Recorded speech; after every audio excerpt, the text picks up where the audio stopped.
दोस्तों, Jakhar education point में आपका हार्दिक स्वागत है। आज हम टाइम एंड डिस्टेंस का क्वेश्चन देखते हैं कि मैं अपने घर से ऑफिस के लिए एक निश्चित चाल से चलता हूँ। यदि 5 किलोमीटर की चाल प्रति घंटे की चाल से चलूँ तो 7 मिनट देरी से पहुँचता हूँ, तथा 6 किलोमीटर प्रति घंटे की चाल से चलूँ तो ठीक समय से 5 मिनट पहले पहुंच जाता हूं। तो घर से ऑफिस की दूरी कितनी है?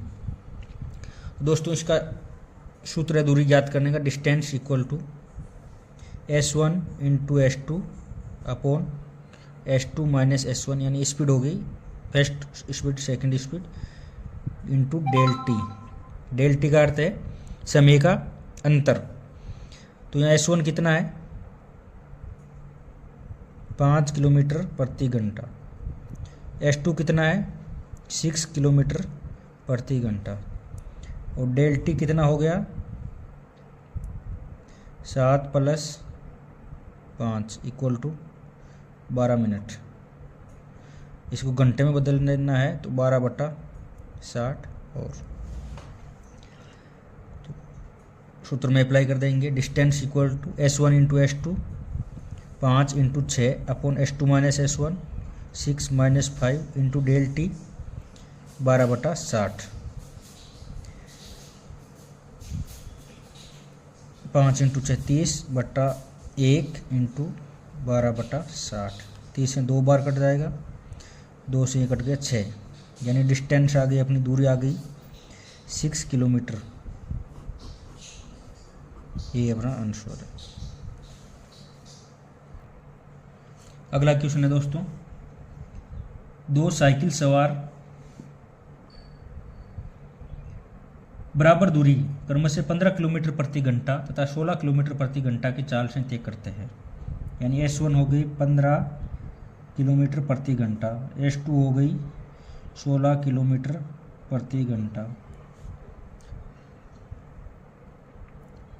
ये दूरी तय करने में एक सवार को दूसरे सवार से 16 मिनट अधिक लगते हैं, यानी T2 माइनस T1, जिसको हम लिखते हैं डेल्टा T, ये हो गया 16 मिनट। यह लिखते हैं 16/60 घंटा। तो हमें दूरी पूछिए, वो दूरी कितनी है? तो दूरी इक्वल टू हो जाएगी S1 into S2 upon S2 minus S1 into del T. Del T का मान है 16/60। ये S1 15 है, 15 लिख देते हैं यहाँ पे, ठीक है। तो 15 इंटू 16, 15 से इसको काट देते हैं, 15 चौक 60, 4 से काट देते हैं 16 को 4 बार, ये हो जाएगा 1। तो कितना हो गया? 4 into 16 upon 1 equal to 64 kilometre प्रति घंटा।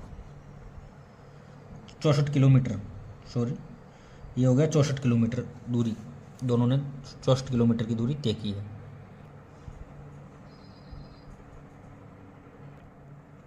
अगला क्वेश्चन है दोस्तों, एक कार 840 किलोमीटर की दूरी निश्चित समान चाल से तय करती है।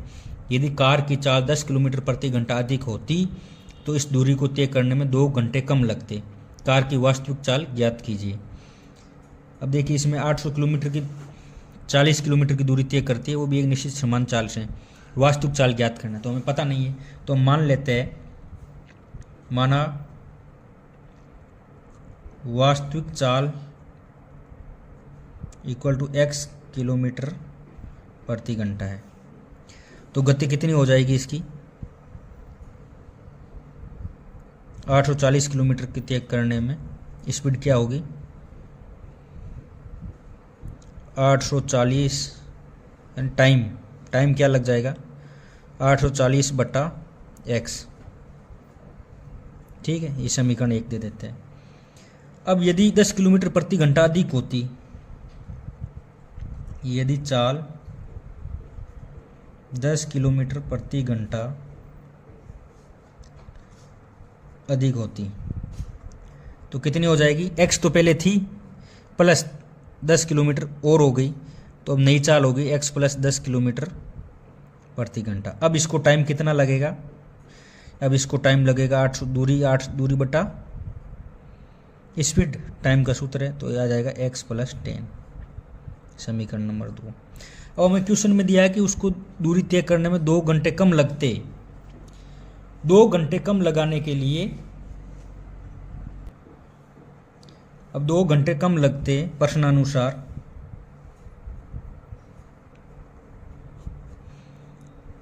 पहला टाइम हो गया 840 बट्टा x माइनस 840 बट्टा x + 10 इक्वल टू 2 घंटा, जो प्रश्न में।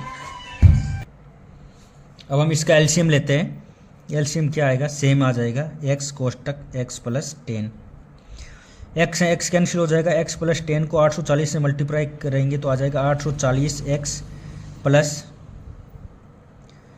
8400, माइनस का चिन्ह है, माइनस x + 10 से x + 10 कैंसिल हो जाएगा, x से मल्टीप्लाई करेंगे 840 को तो 840x इक्वल टू आ जाएगा 2। अब देखिए माइनस से ये प्लस वाला कैंसिल हो जाएगा, इस 2 से इसको काट देते हैं हम, 4200 बार कट जाएगा, तो क्या आ जाएगा, x प्लस इसको इधर मल्टीप्लाई कर देते हैं तो 4200 इक्वल टू, ये भाग में उधर मल्टीप्लाई में चला जाएगा, गुना में x कोष्टक x + 10। अब इसको गुना कर देते हैं, x को x से गुना करेंगे x² plus 10x plus 4200, plus नहीं माइनस हो जाएगा, इस तरफ लाएंगे तो माइनस हो जाएगा, -42 इक्वल टू 0। अब हमें ऐसा 10 का जोड़ करना है कि उस संख्या टुकड़ा गुणनखंड करना है कि उसको जोड़ने से 10x आए और मल्टीप्लाई करने से 4200 आए। तो 42 किससे आता है, 6 × 7 6 तो 42, तो 60 और 70 हो जाएगा, तो x² plus 70x minus 60x minus 4200 equal to 0। Plus 70 और 60 क्यों लिखा है, क्योंकि -60 निकलेगा, 10x बच जाएगा, और प्लस और माइनस का 4200 आ जाएगा। ठीक है, फर्स्ट में से x कॉमन ले लिया तो x प्लस यहाँ से x चला गया तो हो गया 70, माइनस का चिन्ह, इसमें से 60 कॉमन ले लिया, उभयनिष्ठ ले लिया, 60 से 60 चला गया x, माइनस और माइनस हो जाएगा प्लस, 60 से इसको काटेंगे 70 इक्वल टू 0। तो 2 गुणनखंड बन गया x + 70 और x - 60 इक्वल टू 0। अब चूंकि चाल माइनस में तो नहीं हो सकती, चाल ऋणात्मक नहीं हो सकती है,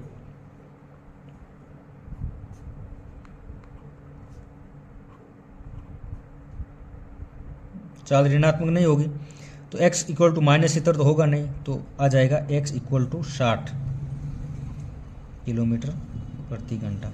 ये आंसर आ गया अपना। अब देखिए दोस्तों, ऐसे तो टाइम बहुत लगा है, तो ऐसे क्वेश्चन को हमें एग्जाम में ऑप्शन से हल करना है। मान लेते हैं ऑप्शन ए में है 40 किलोमीटर प्रति घंटा, बी में है 60 किलोमीटर प्रति घंटा, सी में है 70 किलोमीटर प्रति घंटा, और डी में है 80 किलोमीटर प्रति घंटा। ये मान लो ऑप्शन है, तो हम फर्स्ट ऑप्शन ट्राई करते हैं 40 किलोमीटर प्रति घंटा। अब देखिए दोस्तों, सीधा समझ में आ गया, 40 किलोमीटर 10 किलोमीटर अधिक होगी तो 50 तो है ही नहीं, हमारे ऑप्शन में ही नहीं है, तो ये पहले ही कैंसिल हो जाएगा। अब लेते हैं 60 किलोमीटर प्रति घंटा। तो अगर 60 किलोमीटर प्रति घंटा से चलती है तो 840 किलोमीटर में उसको टाइम कितना लगेगा, time equal to distance upon speed. तो डिस्टेंस कितनी 840, स्पीड कितनी दिया है 60, 0 से 0 14 84, 14 घंटा टाइम लगा है उसको, 14 घंटा टाइम लगा है ऑप्शन नंबर, यदि उसकी 60 किलोमीटर प्रति घंटा हो, बी ऑप्शन से। यदि सी अभी हमें पता नहीं लगा, 14 घंटा टाइम लगा है, अब यदि उसकी 10 किलोमीटर बढ़ेगी तो 70 हो जाएगी, तो टाइम कितना होगा 840 बट्टा 70, 7 12 और इसमें स्पष्ट पता लग रहा है कि 2 घंटा कम लग रहा है। तो वास्तविक चाल कितनी हो जाएगी? वास्तविक चाल हो जाएगी 60 किलोमीटर प्रति घंटा और ये हो गई 70। अब देखते बोलते अगर चौथे में भी वही आ गया तो 2 घंटे का टाइम देख लेते। 840 किलोमीटर है, 80। एग्जाम में ऐसे आपको नहीं देखना है, ये डायरेक्ट हो जाएगा, जीरो कैंसिल हो जाएगा। 8 से एक बार जाएगा नहीं भाग, तो 0.5, इसमें अंतर 1.5 घंटे का है। इसका मतलब वास्तविक चाल 60 किलोमीटर हो जाएगी। हमारा ऑप्शन नंबर बी राइट हो जाएगा। एग्ज़ाम में हमें डायरेक्ट ऑप्शन से करना है, ये प्रोसेस थोड़ा लंबा हो जाता है।